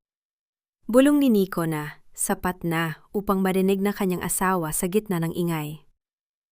Hindi mo pa alam ang buong katotohanan. Tanungin mo si Lola Epifania tungkol sa huling gabi ng iyong ina sa villa. Kung akala mo ay ako ang pinakamasamang tao sa buhay mo, nagkakamali ka. Ang tunay na ahas ay hindi kailanman umalis sa tabi mo. Napatigil ang paghinga ni Amara. Ang tagumpay na kanyang naramdaman ay biglang napalitan ng isang malamig na takot na gumapang sa kanyang batok.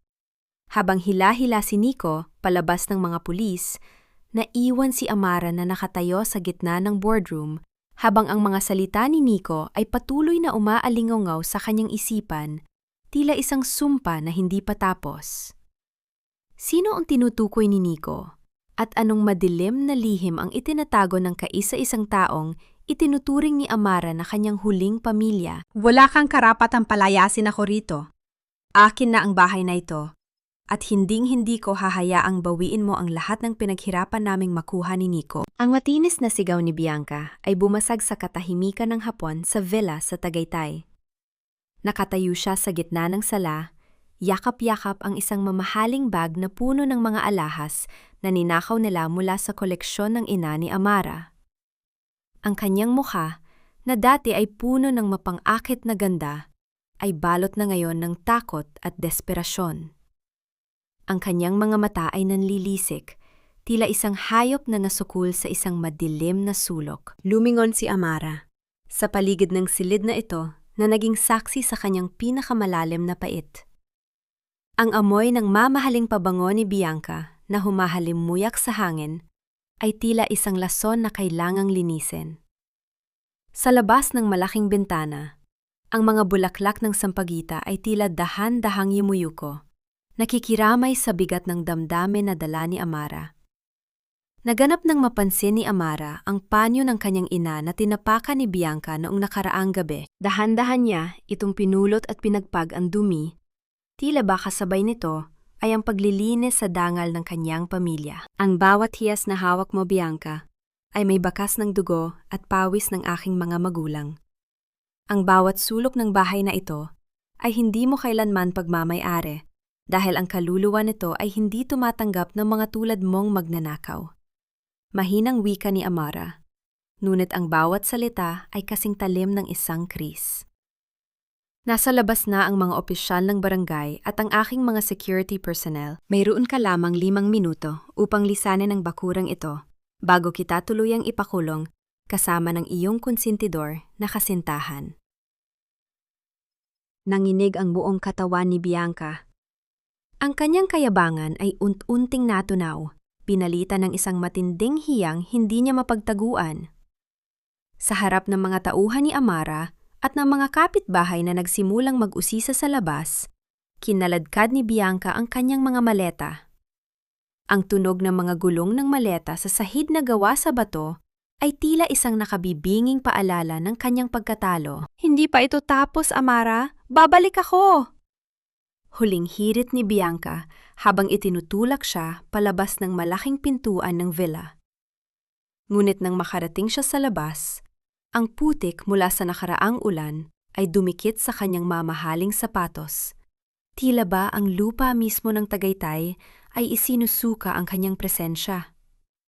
Isang huling tingin ang ibinigay ni Amara bago niya dahan-dahang isinara ang dambuhalang pinto. Ang tunog ng pagsara ng trangka ay tila isang huling tuldok sa kabanata ng kanyang pagtitiis. Naiwan si Amara sa gitna ng malawak at tahimik na villa. Ang katahimikan ay tila isang malamig na tubig na nagpapahupa sa nagbabagang apoy sa kanyang dibdib. Ngunit sa gitna ng kanyang tagumpay, ang mga salita ni Nico sa boardroom ay muling bumalik. Tila mga aninong ayaw lumisan. Tanungin mo si Lola Epifania. Ang tunay na ahas ay hindi kailanman umalis sa tabi mo. Dahan-dahan siyang naglakad patungo sa hardin, kung saan ang matandang puno ng balete ay tila naghihintay sa kanya. Doon, sa ilalim ng mga ugat na tila mga kamay na gumagapang sa lupa, nakaupo si Lola Panying. Ang matanda ay tila mas lalong tumanda sa paningin ni Amara. Ang kanyang mga mata ay nakatitig sa kawalan.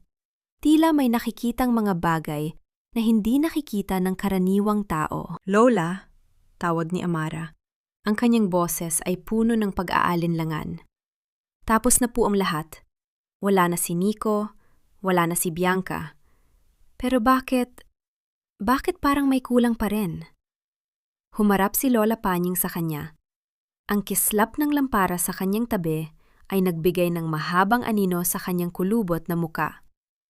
Ang katarungan, Amara, ay hindi lamang tungkol sa pagpaparusa sa mga taong nanakit sa atin.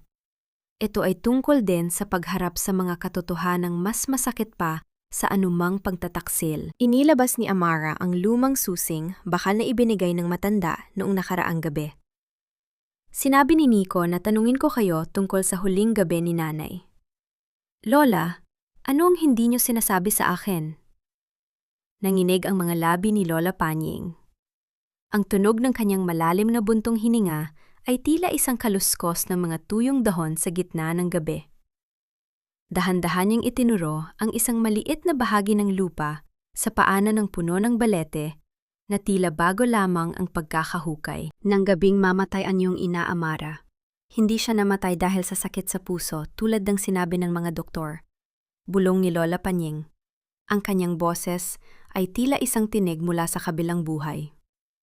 Namatay siya dahil sa isang lihim na nalaman niya tungkol sa iyong ama at sa pamilyang akala niya ay kilala niya. At ang lihim na yan, Amara, ay kasalukuyang hawak ng lalaking pinakasalan mo. Napatigil ang tibok ng puso ni Amara. Ang susing hawak niya ay tila naging kasing init ng baga. Kung hindi si Nico ang pumatay sa kanyang ina, sino? At ano ang kinalaman ni Lola Panying sa madilim na gabi na yon na tuluyang nagpabago sa tadhana ng mga Villafuerte? Anong nakatago sa ilalim ng mga ugat ng matandang puno? At handa na ba si Amara na malaman na ang taong nagprotekta sa kanya sa loob ng maraming taon ay siya ring nagbaon sa kanya sa isang mas malalim na kasinungalingan? Ang bawat pilat sa ating balat ay may kwento ng hapdi. Ngunit ang bawat kwentong yon ay patunay rin na tayo ay nakaligtas at muling nabuo mula sa ating pagkabasag. Sa ilalim ng malalim na gabi sa Tagaytay, ang tanging maririnig ay ang mahinahong paghampas ng hangin sa mga sanga ng puno ng balete. Gamit ang susing, bakal na tila nag-aapoy sa kanyang palad. Dahan-dahang binuksan ni Amara ang isang maliit na baul na tanso na nakabaon sa pagitan ng mga dambuhalang ugat. Ang tunog ng pagpihit ng kalawang na trangka ay tila isang buntong hininga mula sa nakaraan. Sa loob nito, hindi ginto o alahas ang bumungad sa kanya, kundi isang tumpok ng mga liham na nakatali ng lasong asul at isang maliit na talaarawan na may bakas ng tuyong luha. Isang ginintuwang sandali ng pagkakaunawa ang bumalot kay Amara habang binabasa niya ang huling sulat ng kanyang ina. Doon ay nalaman niya ang katotohanan. Alam ng kanyang ina ang maitim na balak ni Nico simula pa noong una. Ngunit mas pinili nitong manahimik at palihim na ilipat ang mga mahahalagang ari-arian sa isang trust fund na tanging si Amara lamang ang makakakuha sa tamang panahon. Si Lola Panying ang naging katuwang ng kanyang ina sa pagtatago ng mga ebidensya laban kay Nico, isang sakripisyong muntik nang maging mitsa ng buhay ng matanda dahil sa pagbabanta ng kanyang asawa. Ang kanyang ina ay hindi namatay sa panghihina ng puso. Namatay siya dahil sa sobrang pag-aalala at pagod sa pagprotekta sa kinabukasan ng kanyang kaisa-isang anak. Patawad, anak, kung naging mahina ako sa iyong paningin, bulong ni Amara habang yakap ang talaarawan ng ina. Ngunit ngayon, sisiguraduhin kong hindi masasayang ang bawat luhang pumatak mula sa iyong mga mata. Lumipas ang ilang buwan. Ang dating madilim at tila isinumpang villa sa Tagaytay ay dahan-dahang nagbago. Ang amoy ng alikabok at pagtataksil ay napalitan ng bango ng sariwang pintura at ang halimuyak ng mga bagong tanim na rosas at sampagita. Ang mga dingding na dati ay naging saksi sa tawanan ni Nico at Bianca ay kinalapastanganan na ngayon ng mga kulay ng pag-asa. Binuksan ni Amara ang pintuan ng villa hindi bilang isang tahanan ng mag-asawa kundi bilang ang bahay ni Maria. Isang kanlungan para sa mga kababaihang tulad niya na biktima ng pang-aabuso at panloloko sa ari-arian. Isang hapon, habang abala si Amara sa pag-aayos ng mga dokumento para sa unang grupo ng mga kababaihang tatanggapin sa center, isang itim na sasakyan ang huminto sa tapat ng gate. Bumaba ang isang babaeng nasa kanyang mga huling bahagi ng 30 taon. Maayos ang pananamit. At may mga matang tila nakakakita ng kabutihan sa gitna ng unos. Amara? Marahil ay hindi mo na ako nakikilala, bungad ng babae habang dahan-dahang lumalapit. Ang bawat hakbang niya sa semento ay may dalang pamilyar na tunog ng sapatos na narinig na ni Amara noong siya ay bata pa. Ako si Elena, ang anak ng magsasakang tinulungan ng iyong ama noong kami ay paalisin sa aming lupain. Balita ko ay nagtatayo ka ng isang santuwaryo rito at narito ako upang ibalik ang utang na loob ng aking pamilya sa iyo. Napatigil si Amara. Naalala niya si Elena, ang batang babaeng madalas niyang kalaro sa bukid noon bakasyon, ang batang binigyan ng kanyang ama ng pagkakataong makapag-aral ng abogasya. Isang matinding emosyon ang humaplos sa kanyang dibdib. Sa gitna ng kanyang pag-iisa, ang tadhana ay nagpadala ng isang anghel mula sa kanyang nakaraan upang tulungan siyang patatagin ang pundasyon ng kanyang bagong simula. Elena, hindi mo alam kung gaano kita kailangan na yon, sagot ni Amara habang mahigpit na hinahawakan ang mga kamay ng dating kaibigan. Ito ay isang sandali ng paghilom kung saan ang mga sugat ng nakaraan ay unti-unting nagiging mga peklat ng karunungan. Ngunit habang naglalakad ang dalawa patungo sa loob ng villa, napansin ni Amara ang isang lalaking nakatayo sa labas ng gate, nakasuot ng kupas na jacket at tila ba kanina pa nagmamasid. Ang lalaki ay may hawak na isang sobrang itim, isang sobrang katulad ng natanggap ni Amara noong gabing bago siya bantaan ng investigator. Naramdaman ni Amara ang muling pagbilis ng tibok ng kanyang puso. Sino ang lalaking ito? At bakit tila hindi pa rin natatapos ang mga aninong pilit na humahabol sa kanya sa kabila ng kanyang pagsisikap na maging malaya? May nagpapabigay po nito, Ma'am Amara. Maikling sabi ng lalaki bago mabilis na tumalikod at sumakay sa isang motor. Nang buksan ni Amara ang sobre sa harap ni Elena, isang maliit na piraso ng diaryo ang nahulog. Ang headline ng balita ay, "Sapat na upang magpadilim sa kanyang paningin."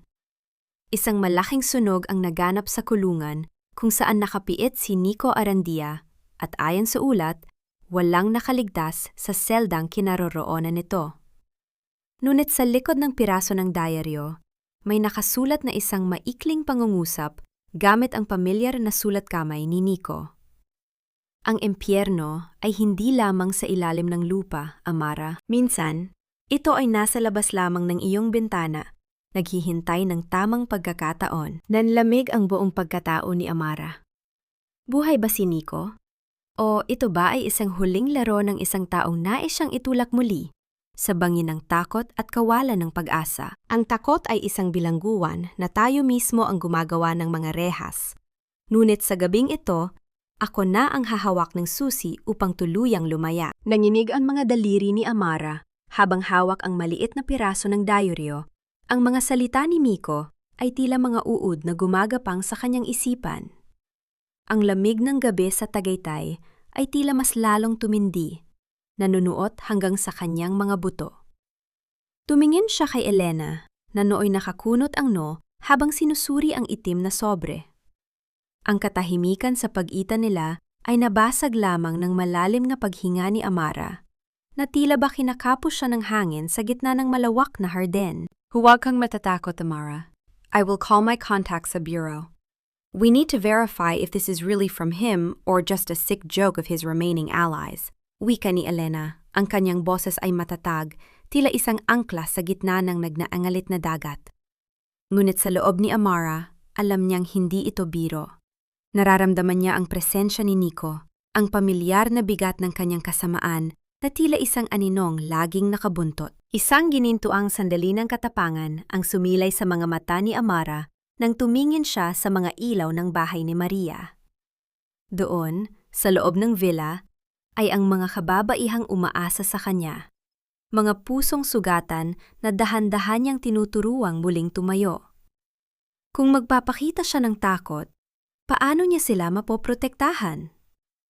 Dahan-dahan niyang itinupi ang diaryo at ibinulsa ito. Hindi na siya ang mahinang Amara na nagtatago sa likod ng mga dokumento. Siya na ang reynang handang itumba ang anumang banta sa kanyang kaharian. Lumipas ang ilang oras ng paghihintay. Ang gabi ay naging kasing tahimik ng isang sementeryo. Habang natutulog na ang mga nanunuluyan sa center, nanatiling gising si Amara sa sala. Tanging ang liwanag ng isang maliit na lampara ang magbibigay ng anino sa paligid. Ang bawat kaluskos ng mga dahon sa labas at ang bawat tunog ng hanging humahampas sa bintana ay tila isang babala. Biglang, narinig ni Amara ang tunog ng bakal na dahan-dahang nagiskisan.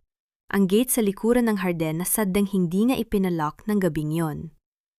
Alam niyang darating ang anino. Tumayo siya, ang kanyang puso ay tumitibok ng may ritmo ng digmaan at dahan-dahang lumabas patungo sa dilim. Sa ilalim ng matandang puno ng balete, nakatayo ang isang figura. Hindi ito ang makisig at mabangong Nico na nakilala niya. Ang lalaking nasa harap niya ay balot ng maduming jacket. Ang mukha ay may mga bakas ng paso at sugat mula sa apoy, at ang mga mata ay puno ng desperasyon at baliw na galit. Ang kanyang hininga ay mabigat. Tila bawat hangin ay isang pasakit sa kanyang dibdib. Amara, akala mo ba ganun kadaling mamatay ang isang arandiya? Paos ang boses ni Nico, ang dating matamis na pananalita ay naging isang nakatatakot na ungol. Ibigay mo sa akin ang pera. Ibigay mo ang lahat ng kinuha mo sa akin at baka hayaan kitang mabuhay. Tinitigan ni Amara ang lalaking minsang naging mundo niya. Wala siyang naramdamang takot, tanging isang malalim na pagkasuklam at awa. Wala na akong kinuha sa iyo, Nico. Ikinulong mo ang sarili mo sa sarili mong kasakiman. Ang Nico na minahal ko ay matagal nang patay, at ang halimaw na nasa harap ko ay wala ng kapangyarihan sa akin. Namayani ng humakbang si Amara palapit kay Nico, hindi upang umatake, kundi upang ipakita ang kanyang kawalan ng takot. Ang bawat sentimong hawak ko ay para sa mga taong sinira mo. Wala kang makukuha sa akin, kahit isang kusing. At kung akala mo ay makakatakas ka muli, nagkakamali ka. Sa isang hudyat ni Amara, biglang madliwanag ang buong harden. Ang mga malalakas na ilaw mula sa security system ay tumama sa mukha ni Nico na naging sanhi ng kanyang pansamantalang pagkabulag. Kasunod dito ang mabilis na yabag ng mga paa ng mga pulis na kanina pa nakatago sa paligid, kasama si Elena. Ang tunog ng mga bakal na posas na muling sumasara sa mga pulso ni Nico ay tila isang huling awit ng katarungan. Huling laro mo na ito, Nico. This time, there will be no escape. Mariing sabi ni Elena habang inaalalayan ang mga pulis. Habang hinihila si Nico palabas ng bakuran, sumisigaw pa rin ito ng mga sumpa. Ngunit ang kanyang mga salita ay unti-unting nalunod sa tunog ng papalayo na sirena ng pulisya. Ang katahimikan ay muling bumalik sa Tagaytay. Ngunit sa pagkakataong ito ay isang katahimikang puno ng kapayapaan. Naiwan si Amara na nakatayo sa ilalim ng puno ng balete. Tumingala siya sa kalangitan, kung saan ang mga bituin ay tila mas lalong nagningning. Ang bawat sugat ng kanyang nakaraan ay tila dahan-dahang nagsasara. Ang multo ni Nico ay tuluyan ng naglaho, at sa unang pagkakataon sa loob ng maraming taon, naramdaman ni Amara ang tunay na kalayaan.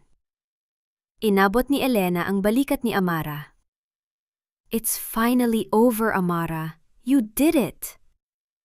Ngumiti si Amara, isang niting puno ng pag-asa at bagong simula. Hindi pa ito ang dulo, Elena. Ito pa lang ang simula ng pagbuo ng mga pangarap na minsan ang nadurog. Habang ang unang sinag ng araw ay dahan-dahang sumisilip sa abot-tanaw ng Tagaytay, ang bawat sulok ng bahay ni Maria ay tila nababalot ng isang bagong liwanag. Liwanag na hinding-hindi na muling mapapatay ng anumang bago o anino. Ang halimuyak ng mga namumukadkad na sampagita sa harden ay tila isang yakap mula sa langit, sumasabay sa malamig na ihip ng hangin na nanggagaling sa bulkang Taal. Isang taon na ang lumipas simula ng huling mabulabog ang katahimikan ng villa sa Tagaytay, at sa bawat bukang liwayway na dumarating, ang bawat sulok ng bahay ni Maria ay tila lalong nagliliwanag. Nakatayo si Amara sa balkonahe, suot ang isang simpleng puting bestido habang pinagmamasdan ang mga kababaihang masayang nag-uusap habang nagdidilig ng mga halaman sa ibaba. Wagas na kapayapaan ang bumalot sa kanya nang maramdaman niya ang init ng sikat ng araw sa kanyang mukha. Wala na ang bigat sa kanyang dibdib. Wala na ang panginginig ng mga kamay sa tuwing maaalala ang nakaraan. Sa kanyang silid, ang talaarawan ng kanyang ina ay maayos na nakalagay sa ibabaw ng mesa. Hindi na bilang isang paalala ng sakit, kundi bilang isang saksi ng kanyang muling pagkabuo. Ang bawat sugat na iniwan ni Nico at Bianca ay naging mga pilat na nagpapaalala sa kanya na ang tunay na kagandahan ay matatagpuan sa katatagan ng loob. Amara, Handa na ang mga bata para sa graduation ceremony ng livelihood program. Tawag ni Elena mula sa pintuan. Ang kanyang tinig ay puno ng kagalakan, isang tunog na naging musika na sa pandinig ni Amara sa nakalipas na mga buwan. Lumapit si Elena at inabutan siya ng isang baso ng sariwang juice. "You look so peaceful today, hon. Parang hindi ikaw yung babaeng nakita kong umiiyak sa ilalim ng puno ng balete noon." Napangiti si Amara, isang ngiting abot hanggang sa kanyang mga mata. "Dahil natutunan ko na ang pinakamahalagang pagpapatawad ay hindi para sa mga taong nanakit sa atin, kundi para sa sarili nating mga puso na hinayaan nating masaktan. I have released the ghost of Nico, Elena. Hindi ko man makakalimutan ang ginawa niya. Hindi na ito ang humahawak sa aking tadhana." Sa loob ng kulungan, nananatiling nagdurusa si Nico sa gitna ng kanyang mga pagkakamali, habang si Bianca ay nahaharap sa mga kasong tuluyang sumira sa kanyang ambisyon. Ngunit para kay Amara, ang kanilang mga pangalan ay tila mga aninong tuluyan ng nilamon ng liwanag. Wala na siyang puwang sa kanyang puso para sa poot, dahil ang bawat puwang na iyon ay kasalukuyan ng puno ng pag-asa para sa mga kababaihang tinutulungan niya sa bahay ni Maria. Naglakad si Amara pababa patungo sa hardin. Ang tunog ng kanyang mga yabag sa tuyong dahon ay tila isang mahinang ritmo ng pasasalamat. Lumapit sa kanya ang isang batang babae, ang anak ng isa sa mga nanunuluyan sa center, at iniyabot sa kanya ang isang maliit na bulaklak. Hinaplos ni Amara ang buhok ng bata. Ang kanyang mga daliri ay banayad na tila isang haplos ng isang ina. "Lagi mong tatandaan, anak," bulong ni Amara, habang itinutusok ang bulaklak sa buhok ng bata. "Ang ating halaga ay hindi nasusukat sa dami ng ating ari-arian o sa pangalang ating dala. Ito ay nasusukat sa kung paano natin muling itinatayo ang ating sarili sa bawat pagkakataong tayo ay nadadapa." Ang puso ng isang babae ay tila isang hardin. Kung minsan ay dinadalaw ng bagyo, ngunit palaging may kakayahang muling mamulaklak. Sa pagtatapos ng hapon, habang ang kulay ng langit ay nagiging kulay ube at kahel, muling tumingin si Amara sa malaking karatula ng bahay ni Maria. Ang diwa ng kanyang ina ay tila naroroon, nakangiti sa gitna ng mga sampagita. Ang katarungan ay nakamit na, ang katahimikan ay nahanap na, at ang bukas ay hindi na isang nakatatakot na kawalan, kundi isang malawak na langit na puno ng mga bituin ng pag-asa. Ang kwento ni Amara Villafuerte ay hindi na kwento ng isang biktima, kundi kwento ng isang matagumpay na reynang nahanap ang kanyang korona sa gitna ng sariling pagkawasak. Ang bawat patak ng ulan sa nakaraan ay naging pataba sa kanyang bagong simula, at sa ilalim ng buwan ng Tagaytay, ang bawat dalangin ay naging isang awit ng kalayaan na kailanman ay hindi na muling mapapatahimik.